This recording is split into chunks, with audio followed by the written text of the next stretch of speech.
Pernah nggak sih kalian berpikir kalau sosmed itu toksik? Atau mungkin ada dari kalian yang bahkan sudah mulai detox sosial media?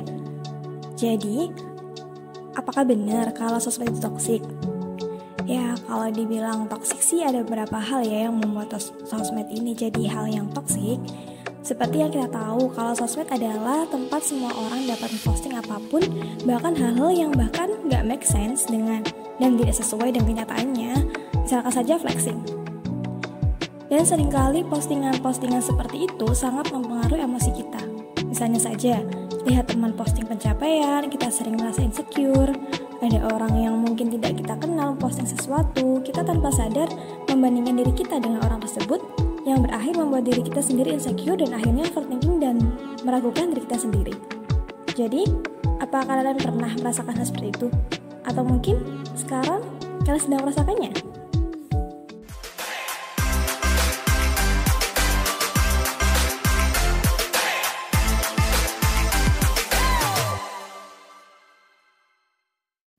Nah, seperti yang kita tahu bahwasannya banyak sekali hal yang bisa kita lihat dan ketahui melalui sosial media atau sosmed.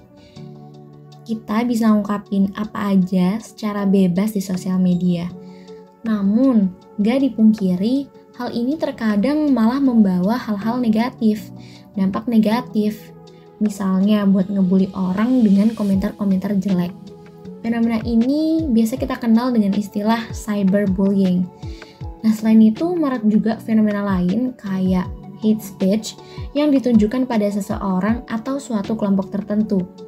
Kemudian ada juga fenomena cancel culture yang dilakukan untuk meng-cancel atau mengucilkan seseorang.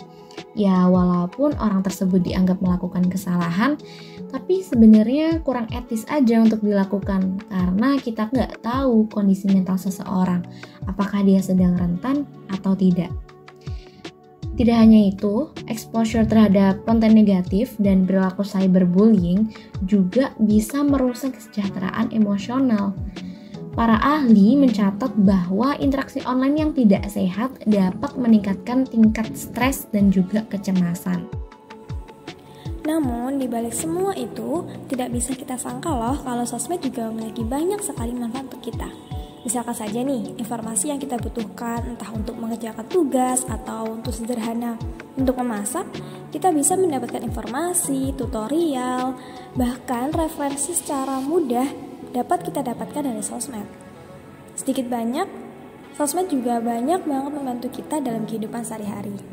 Kalau kata guru SMA aku dulu tuh, sosial media itu ibarat pisau yang bermata dua, bisa saja benar sesuai fungsinya, yaitu untuk memotong buah misalnya. Kalau emang dipakai dengan benar, tapi bisa aja jadi benda berbahaya kalau dipakainya nggak benar, misalnya buat nyakitin orang. Sama kayak pisau, kita harus bisa dengan bijak pakai sosmed ya teman. Balik lagi ke pertanyaan awal, apa benar sosmed itu toksik? Sebelumnya, toksik ini apa sih?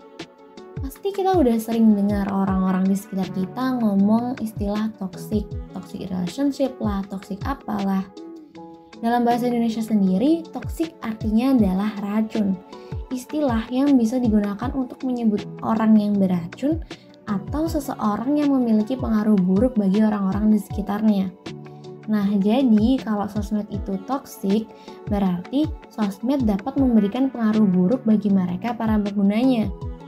Pengaruh buruk sosmed salah satunya adalah dapat mengganggu kestabilan emosi.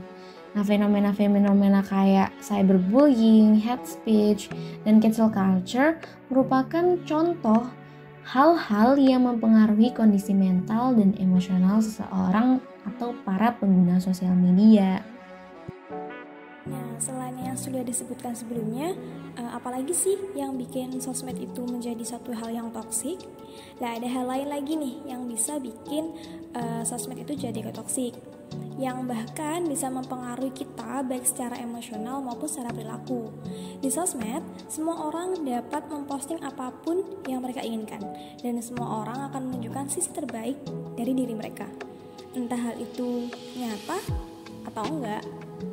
Hal inilah yang membuat kita sering melakukan perbandingan antara diri kita dengan individu lain lewat sosial media atau yang biasa disebut social comparison. Nah, apa hubungannya social comparison dengan kondisi sosial kita saat bersosial media? Seperti yang dijelasin sebelumnya, di sosial media semua orang berbondong-bondong menampilkan sosok terbaik diri mereka dengan sedemikian rupa seakan tanpa ada celah.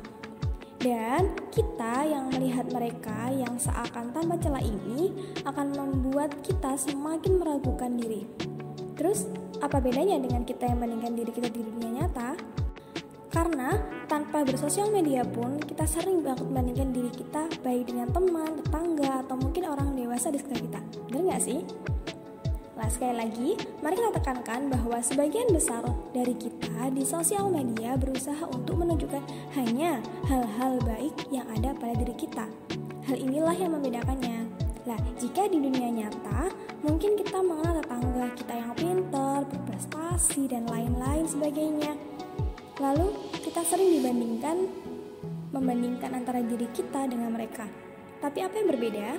Ya, yang berbeda adalah tetangga kita adalah sosok yang nyata. Selain kita mengenal kelebihan, kita juga tentu tahu kurangannya dong ya. Sedangkan di sosial media, kita membandingkan diri kita dengan sosok buatan yang tidak nyata. Kenapa tidak nyata?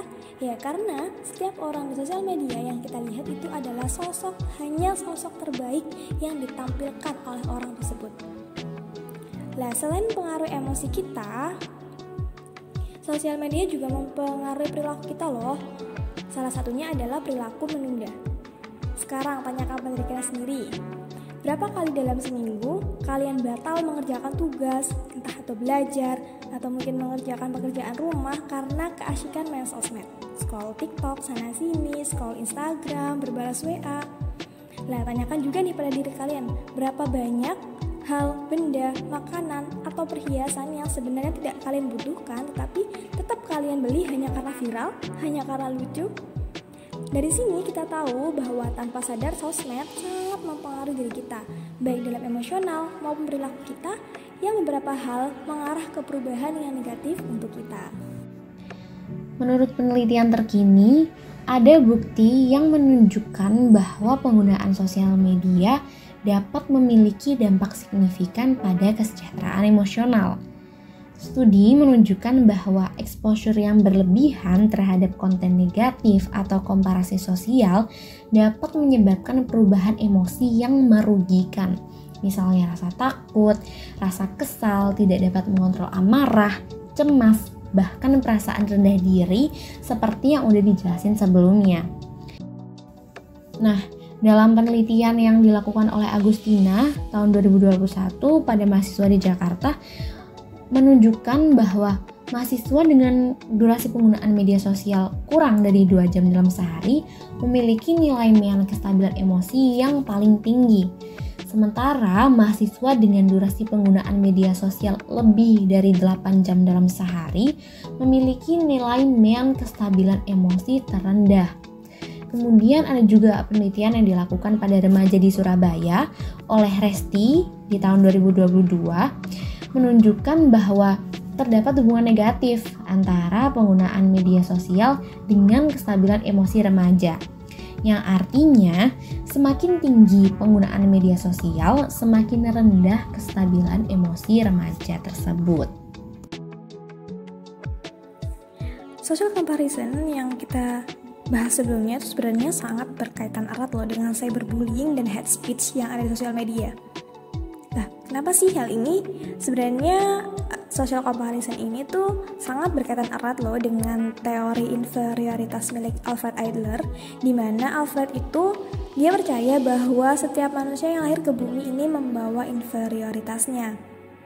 Jadi, tujuan utama manusia untuk mencapai kesejahteraannya adalah dengan mencapai atau menggapai superioritas. Lah, dimana jika inferioritas ini meningkat, kita akan mengalami anxiety atau kecemasan. Bahkan ada sebagian orang yang justru mencari celah dan keburukan dari orang yang mereka anggap lebih superior dibandingkan mereka. Dengan hate speech, komentar negatif yang tidak mendasar, bahkan cyberbullying. Nah sekarang apa sih solusi yang bisa kita terapin agar sosmed tuh nggak jadi toksik gitu? Gimana kita dapat mengelola dampak sosial media bagi kesehatan emosional kita? Nah hal ini bisa kita mulai dengan melakukan perubahan dari diri kita sendiri, yaitu dengan satu, mengembangkan kesadaran diri. Jadi semisal kita membuka sosmed nih, ada hal yang tidak kita suka, skip aja. Jangan melontarkan komentar yang buruk atau komentar yang jelek. Yang kedua, membatasi waktu online. Jadi kita tidak akan terus-terusan tereksposure dengan fenomena atau hal-hal negatif. Dan dengan membatasi waktu online ini juga bisa ngurangin kemungkinan kita membandingkan diri kita dengan orang lain yang ada di sosmed. Dan yang ketiga yaitu dengan memilih konten yang mendukung kesehatan mental kita. Sekian video dari kami, aku Cynthia Dan aku Niken, kami pamit undur diri. Semoga video ini bermanfaat. Dadah!